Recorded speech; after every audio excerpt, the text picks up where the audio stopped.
Hello everyone, welcome to this video. In this video, I will show you how to log in to a WordPress dashboard. If you are totally new, this video will help you. So let's dive in. First of all, we will go to our browser here, and at first we will type here our website URL.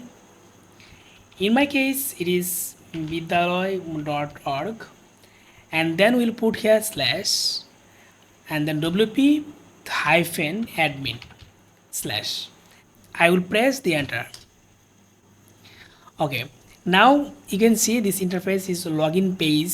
This is basically wp-login.php page, and in this page we will put our username or email address associated with the account. You can check here, remember me login.